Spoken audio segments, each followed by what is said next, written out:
Всем привет, меня зовут Николай. Показываю в этом видео, как я делаю полиуретановые штампы для печатного бетона, раствора, плиточного клея, либо штукатурки. Первым делом я подготавливаю ручки. Основная часть состоит из прорезиненного ковролина. Вот эти черные квадраты — это прорезиненный ковролин. Вот эти синие вставки — это крепежный ремень. Отрезаем ненужную часть ковролина, делаю надрезы, размечая, чтобы было все по центру. Вставляю туда крепежный ремень и прошиваю капроновыми нитками. Дальше следующий мой этап был такой. Первое. Должно стоять все по уровню. Я делаю на столе, стол у меня стоит по уровню. Дальше я взял кусок гипсокартона, на гипсокартон приклеил клеем вот такой камень. Дальше я сделал опалубку. Опалубку я делал из брусков. Основная часть опалубки у меня приклеена вплотную к декоративному камню. А вот эта часть, которая находится справа, она у меня закреплена на детский пластилин. Когда я подготовил опалубку, дальше я промазываю декоративный камень разделителем для полиуретана, чтобы полиуретан не прилип к декоративному камню. Вот эта часть у меня сделана специально на пластилин, чтобы когда полиуретан засохнет, вот эту часть я просто легко отделяю, подцепляю руками и вытаскиваю с опалубки. Дальше, когда у меня все подготовлено, я только после этого приступаю к смешиванию полиуретана. Ручки, вот смотрите, прошиты капроновыми нитками.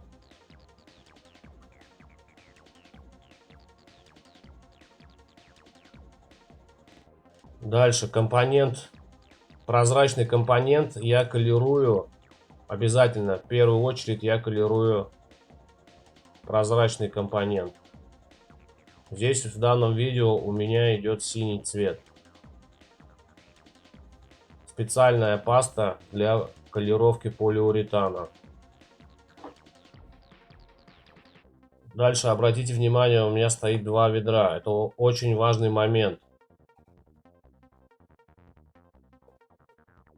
Отмерил себе на весах нужный вес мне одного компонента. И также на весах буду замерять другой компонент. Реакция проходит где-то минут 10. То есть за 10 минут нужно успеть смешать эти два компонента, залить подготовленную опалубку. Поэтому сначала все нужно подготовить, только потом приступать к полиуретану, смешиванию. Здесь я заколеровал именно прозрачный компонент. Потом в этот прозрачный компонент я добавил другой компонент и смешиваю между собой уже. Все делаю на весах. У меня все рассчитано, сколько килограмм на какой декоративный камень для заливки опалубки нужно заливать. Смешиваю тщательно. Сам производитель полиуретана именно вот рекомендует делать так, как я делал. Сначала смешиваю в одном ведре два компонента, да. Потом обязательно переливаем вот эту всю массу в чистое подготовленное ведро и заново перемешиваем. И только после этого заливаем в свою подготовленную опалубку. Для чего это сделано? Я сам обжигался на этом и не понимал, что происходит. Почему так получается? Просто дело в том, что на стенках, когда вы первый раз смешиваете полиуретан, остается частицы несмешанных компонентов. Когда я заливал, у меня получалось местами где-то не схватывался, не проходила реакция полиуретана между собой. Почему? Потому что я все выгребал оттуда до капельки и на стенках есть такие места, где реакция не происходила. Вот когда только я второй раз замешиваю, перемешиваю таким венчиком в ведре, только после этого я заливаю уже. Потери идут с такого одного замеса, где-то килограмма 3, теряется грамм 250-300 точно. Перемешиваю каждый раз. Первый раз я перемешивал 3 минуты, и во втором вот ведре тоже где-то в районе 3 минут перемешивается. То есть, грубо говоря, у нас есть минут 10-8 для того, чтобы залить. Просто реакция происходит, он начинает греться и схватываться между собой где-то через 10 минут. Дальше очень важный тоже момент, с чем я сталкивался.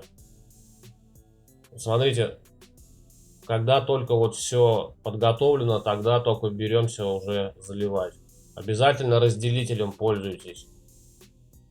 Вот здесь справа у меня стоят две подпорки свинцовые, потому что вот эта часть справа, она у меня закреплена на пластилин, и она не приклеена, грубо говоря, сильно. Я эти подпорки поставил для того, чтобы не отклеился вот этот кусочек от опалубки и не вытек полиуретан. У меня был такой случай, то что я подпорки не ставил, и полиуретан вытекал просто случайно. Где-то, если местами будет там плохо, да, щели замазаны пластилином, ничего страшного, если он вытечет. Там подрезается ножом, и все хорошо, ничего страшного в этом нет. Бывают такие моменты, где там щель плохо заделана, да. Вот, все, вылил. Дальше уже у моей ручки подготовленные уже ждут меня. То есть обязательно все подготавливаем, только потом уже приступаем к полиуретану. Ручки, еще раз напомню, вот эти синие прошиты капроновыми нитками ковролину, ковролин прорезиненный. И вот здесь важный момент. Притапливаем их в течение 10 минут. Почему? Потому что ковролин вот этот, он всплывает. Его нужно в течение 10 минут притапливать. То есть, когда идет реакция полиуретана, да, она идет минут 10-15. Вот этот момент обязательно выжидаем, стоим и контролирую. Ну, я так стою и контролирую, чтобы они не всплывали. То есть, были притоплены в сам полиуретан. Вот здесь тоже получается такой же способ, да, все то же самое, только цвет уже желтый. У каждого штампа свой рисунок. То есть я делаю вот комплект. У меня получается комплект из 3 частей. У каждого штампа свой рисунок. Здесь вот также стою, смотрите, и контролирую минут 10-15, чтобы ковролин был втоплен. Вот так притапливаю его, со временем он идет реакция в течение 10 минут, и все, и ручки там остаются, никуда они не денутся. Значит, комплект состоит из 3 частей. Длина комплекта 1,40 м, ширина, длина комплекта 1,40 м, ширина 28 сантиметров. Здесь, когда залили, когда реакция уже более-менее прошла, ковролин подтоплен, берем строительный фен и убираем пузырьки, которые есть. Они всплывают наверх. Строительным феном просто убираем. Таким же способом я вот сделал еще другого цвета, да, получается 3 части у меня. И все разного цвета. И вот эти 2 заглушки я сделал. Заглушки для чего они нужны?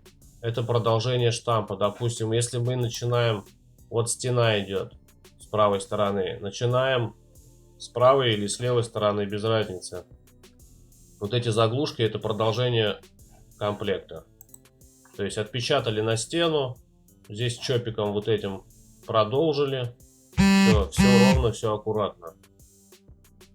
Здесь то же самое. Вот эти чопики маленькие, они из ковролина тоже сделаны. Все прошито капроновыми нитками. То есть вот таким способом можно сделать вообще абсолютно любую текстуру, копию камня.